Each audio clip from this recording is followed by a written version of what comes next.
আজকে বাংলা সিনেমার এমন একজন অভিনেতাকে নিয়ে কথা বলবো। সে সত্যি এখনকার যুগে আজকের দিনে এমন একটি কাজ সে করে ফেলেছে, তাকে সত্যি ধান্দাবাজ আমরা বলবো। সত্যি সে ধান্দাবাজ। আমরা কোন অভিনেতাকে নিয়ে কথা বলছি? আমরা বাংলা সিনেমার যে সব সময় মানুষের চোখে সবসময় দেখিয়ে দিয়েছে যে তার সিনেমা হিট হয় এবং মানুষ মেনে সিনেমা হলে দেখতে যায়। সেই অভিনেতার নাম কি? দেব। যাকে কেউ মেগাস্টার বলে, যাকে কেউ সুপারস্টার বলে, যাকে কেউ স্টার বলে, আবার যাকে কেউ ফালতু ছেলে, তোতলা ছেলে এবং আরো অনেক কিছু বলে। আজকে আমি তাকে ধান্দাবাজ বলছি, ধান্দাবাজ। আজকের যুগে আমি তাকে ধান্দাবাজ বলছি, কিন্তু কেন তাকে হঠাৎ ধান্দাবাজ কেন বলছি? তার কারণ হচ্ছে দেব এমন একটি কাজ করে ফেলেছে, এবং যেটা ফেসবুকে জাস্ট কিছুক্ষণ আগে ভিডিওটা দেখলাম নিউজ চ্যানেলে। সেখান থাকতে বলছে যে টেকনিশিয়ান, যে সিনেমা শুটিং আপনারা জানেন যে কাজ করে তাদেরকে টেকনিশিয়ান বলে, সেই টেকনিশিয়ানই টিমের মধ্যে একজন মারা গেছিল।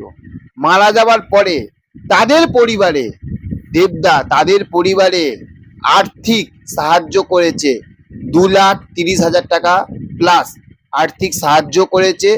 এবং তার সাথে শুধু এইটুখানি না, তার সাথে সেই টেকনিশিয়ানে যে সন্তান রয়েছে তার যে পড়াশুনোর যে দায়িত্ব, সেই দায়িত্বটা দেবদা নিয়েছে।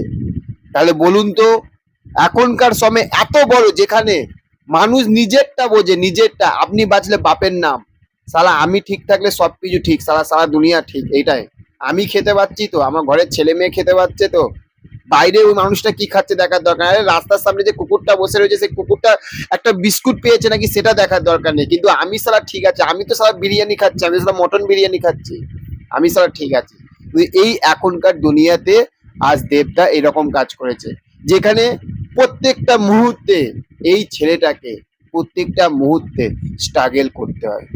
আমরা দেখেছিলাম প্রজাপতি 2 এর সময়, কি না সিনেমাটা, নবীনাতে পোস্টার পড়ে যাবার পরেও আজ তাকে সেই পোস্টার সরিয়ে দেওয়া হয়েছে, তাকে শো ক্যান্সেল করে দেওয়া হয়েছিল। শুধু এইটুকাই না, প্রত্যেকটা মুহূর্তে তাকে লড়াই করতে হয়েছে। আজ ভাবুন, আর সেই ছেলেটা আজ সবার কাছে, আজ নয়নের মণি, এমনি না। তাহলে ভাবুন তো, তাকে ধান্দাবাজ বলবো না?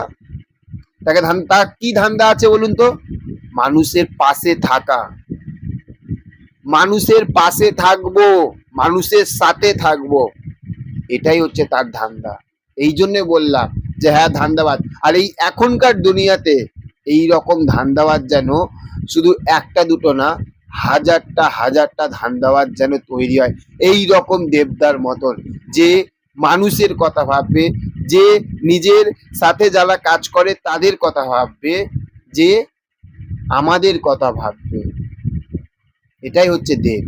এই জন্য তাকে আমি বলি যে সে শুধু সুপারস্টার না, সে শুধু মেগাস্টার না, তার থাকতেও যদি বেশি কিছু থাকে তাহলে সে সেইটা। ওকে, যাই হোক, আপনাদের কমেন্টে আপনারা অবশ্যই জানাবেন। দেখা হচ্ছে পরবর্তী ভিডিওতে। ভালো থাকবেন। চ্যানেলে যারা নতুন হয়েছেন চ্যানেলে সাবস্ক্রাইব করতে ভুলবেন না। Okay, thank you, tata, bye by.